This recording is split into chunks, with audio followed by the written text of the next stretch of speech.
Welcome to my presentation, Through Thick and Thin, Escaping the Iron Law of Business as Usual.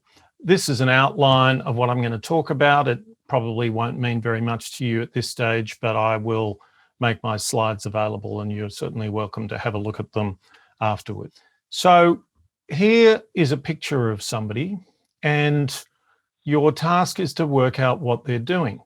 And of course, you would expect this to be a trick question. Because the obvious answer is that they're playing golf, but in fact, they're practicing golf. And I use that to illustrate this idea of the difference between a thick and a thin description of a situation and a thick and thin understanding of a situation. Those two words were cooked up by Gilbert Ryle in a paper, I think in 1949. He's an Oxford philosopher. And they were picked up by Clifford Geertz, an anthropologist in the early 70s and quite well known in anthropology and in social science generally, I guess now, rather less so in economics and public policy. But it seems to me that they're very important ideas, and I'll just introduce them very briefly to you. And if you think about that example of the golf example, whether someone's playing golf or practicing golf, the difference between a thin and a thick description is that a thicker description starts taking you from a statement about what a person's doing to knowing something about why, knowing something about how they're doing, and also one can then start directing one's attention to so that we are knowing for a particular purpose, and that will become of some significance later on. And if we're thinking of problems like policy problems, our policy problem is land stewardship, then I distinguish between thin policy problems and thick policy problems. And thin policy problems are mechanical, and Australia is very good at them. So here are a range of things that Australian policymakers are among the best in the world and indeed world leaders in a number of areas. And there is a mechanical ability for smart people, we hope, at the top to advise smart politicians. We're starting to, that's starting to, these days, stretch our imagination a bit more. But the decisions are made at the top, and there is a system, an infrastructure there. We pull some levers and certain things happen. And if the policy is good things mostly happen. And there are the degree to which there are unintended consequences is relatively limited.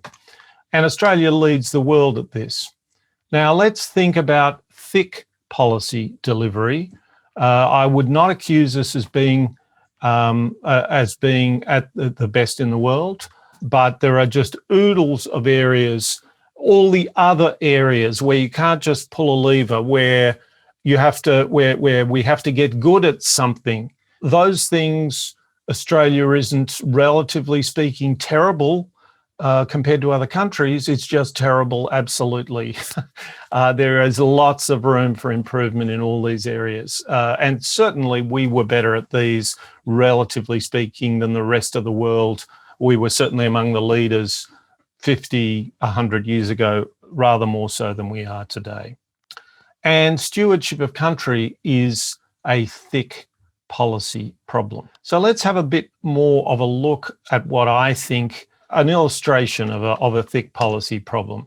You have policy up the top and you have delivery down here and the sort of thing I've built my thinking around has been the delivery of government services like child protection for abused and neglected children, corrective services, Aboriginal wellbeing programs, and so on. And so those things that I've just brought up on the screen there are relevant in that context.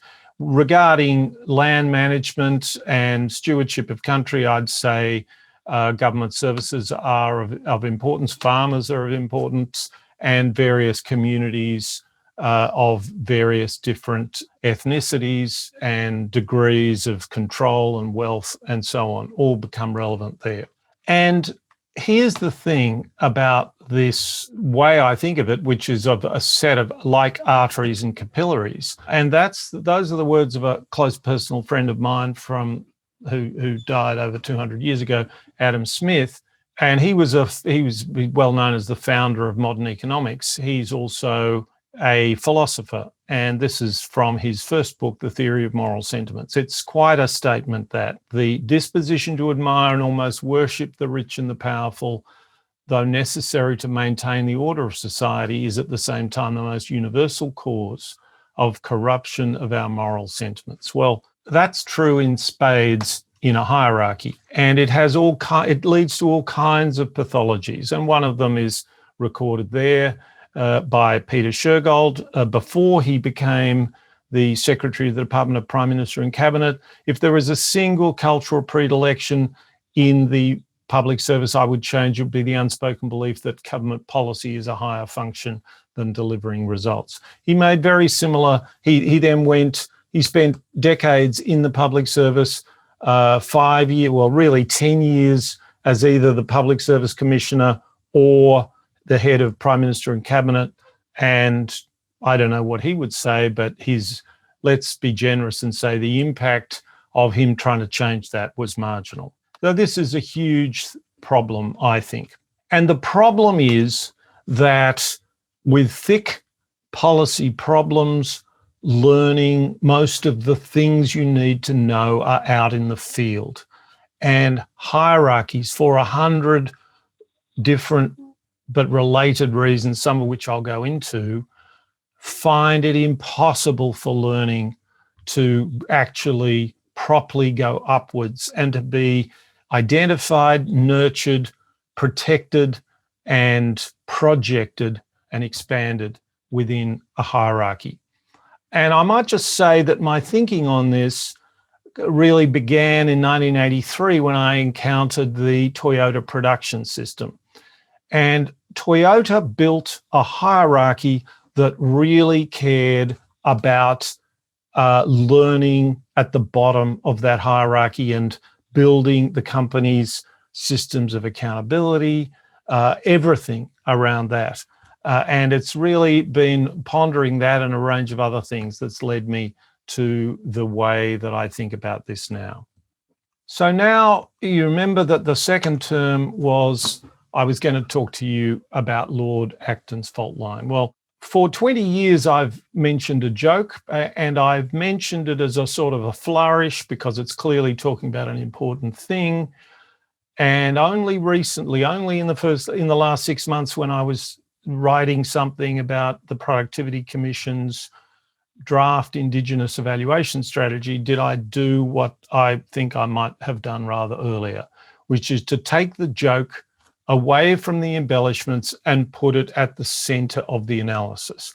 Have you ever wondered why comedies seem to provide the best advice, the best analysis, the most realistic analysis of government and hierarchies? Well, Lord Acton had a joke which sums up a lot, and he said that rowing is the perfect preparation, he said, for public life, but one can also think of bureaucracies which are part of public life. It's the perfect preparation for public life because it enables you to go in one direction while you face in the other. And what I want to suggest to you is that I guess that idea may not be that foreign to you. We've all seen politicians say one thing and do another. But really what I want to suggest to you is that it's turtles all the way down, that this one thing happens at numerous different levels, and most of them are subliminal. Most of them are perpetrated by people who want to do the right thing and think they're doing the right thing. But at crucial moments, for instance, when their minister might be embarrassed, they actually don't pursue the mission statement that sits in the foyer. They do something else. They pursue the institutional imperatives. And if we can't describe that, keep it in the front of our mind, and then start to think of strategic ways we might be able to do something about it, we're going to go round and round and round in circles. So I want to give you 6 examples of Lord Acton's fault line at work. The first is doing one thing in general and the opposite in particular. And before I give you an example of this, I'll go directly onto the next thing, because it's a version of the same thing, which is that you have independent oversight of something, but either it isn't too independent or you make it avoidable.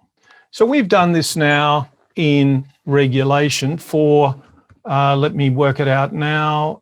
It's getting on to, so 1986, we're looking at 35 years. So in 1986, Bob Hawke announced minimum effective regulation. And what was that? It sort of came out of an economic textbook. I thought it was a good idea at the time.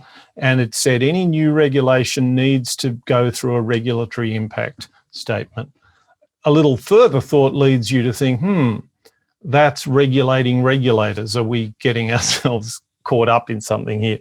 I won't labour why it doesn't work, but essentially what happens is that at the same time as having a policy of against red tape, politicians are able to say that they are getting rid of red tape, while in particular they will introduce more red tape. Think about all the consents you sign and all kinds of things. And the other one, another good example, is freedom of information.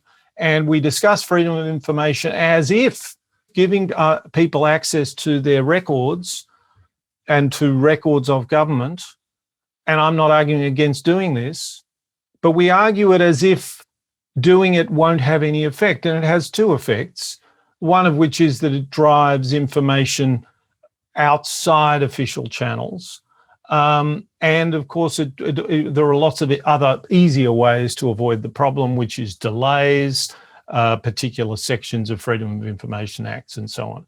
And when we see analyses of these things, those difficult, paradoxical things are very often not the things that are pursued, not the things that are chased up.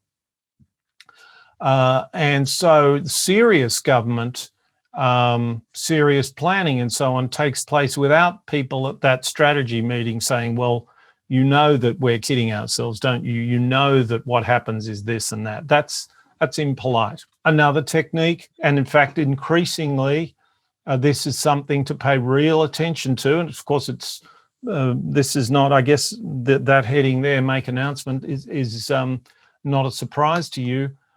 We make announcements again and again. In fact, we're in real trouble here. The developing world, the less rich part of the world, was always known as a place where foreign aid would often provide the money to build things that foreign ministers can turn up and, tug a little cord and cut a ribbon on an asset, but no money to maintain it. And now that is to a very substantial extent a simple example of the fact that this has become a developed country problem. But I only use infrastructure because it's a nice thing I can show you a picture of. This problem is much deeper than that. And there's a marvelous report now, I think 3 or 4 years old, from the Institute for Government in London. It's called All Change. You'll find a link to it in my slides. And what it documents is the incredible amount of churn. It just goes through 3 portfolios: regional government, further education, and industrial strategy. As you can see, a nice way of summarising this is that we get a new 8 to 12-year industrial strategy around about, it used to be only every 3 or 4 years. And as you can see, it was speeding up when this report went to press. That's completely hopeless. What's happening is, if you are engaged in industrial strategy and that isn't at the front of your mind, you haven't turned up. You're not being serious. And most people are not, because that would be being impolite. We do this very much in Aboriginal affairs, and we do huge changes and grand announcements constantly, but the portfolio doesn't have a high status, and we cycle different ministers and different structures and so on and so forth. 4, announce grand goals, but don't focus on how to deliver them. This is a huge thing.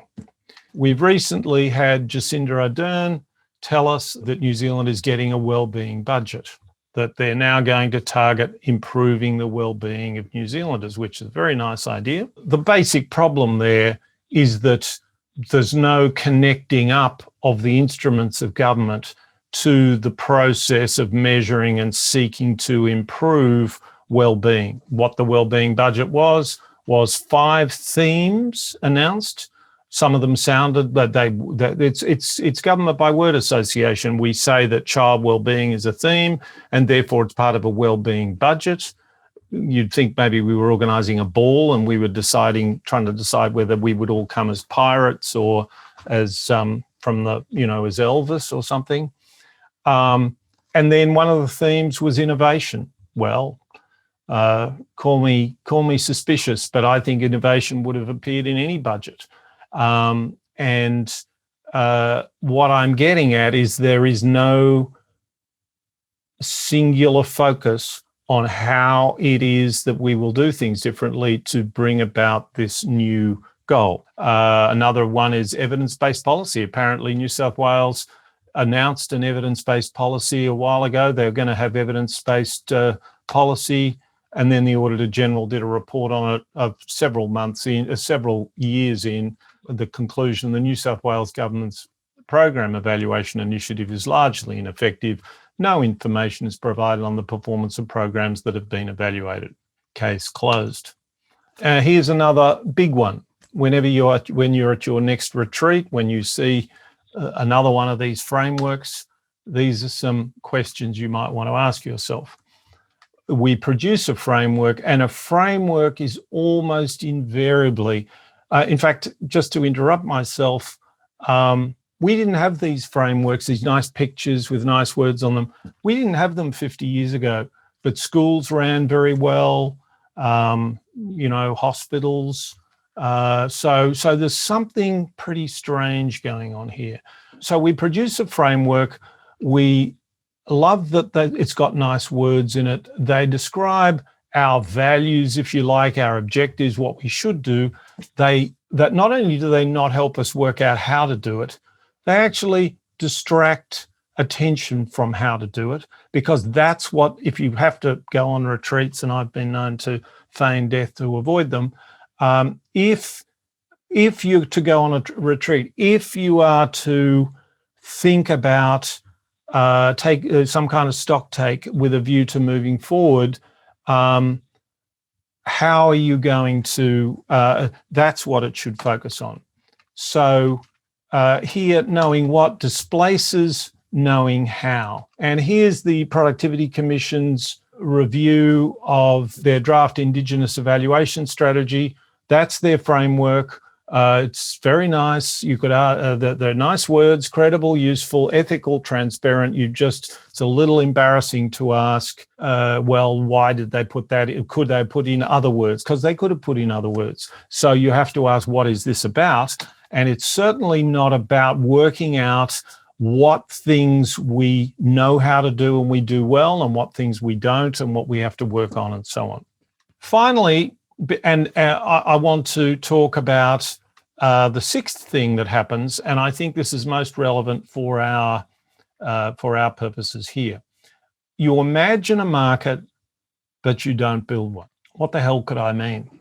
Well, I think what happens, in fact, if you think about what senior government, both politicians and senior government people think, what lots of people think, that there is a kind of a market in social services, and it works like this, that there are lots of experiments going on, lots of people doing new things, new NGOs, governments are doing pilots and so on, and we will pick the things that work and we'll scale those up, and the things that aren't working, we'll scale them down a bit.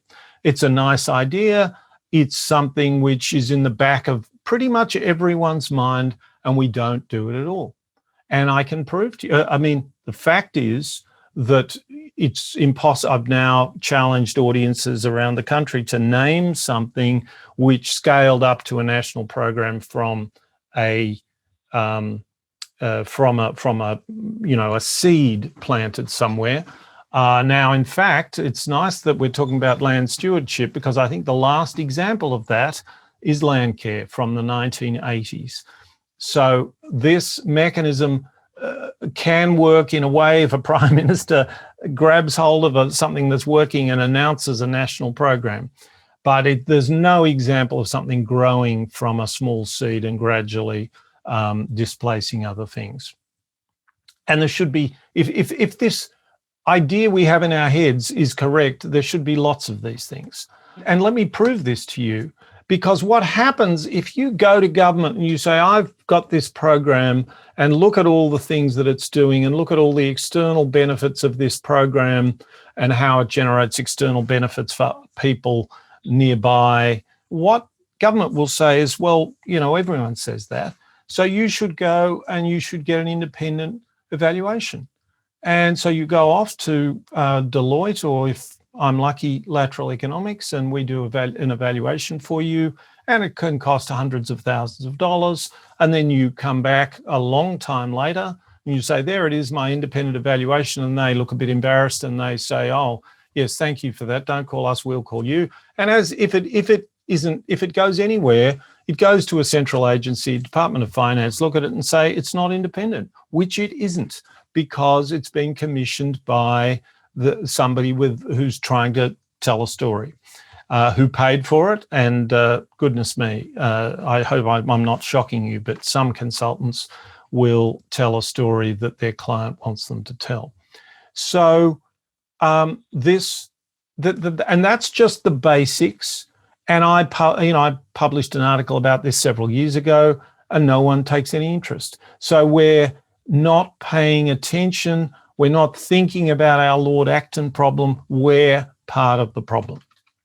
So I wanted to use that last example to try to ask the question, what instruments do we have? This problem is so subtle and so many layered. Is there some way that we can use things that exist in the system to try and hold the system to better account?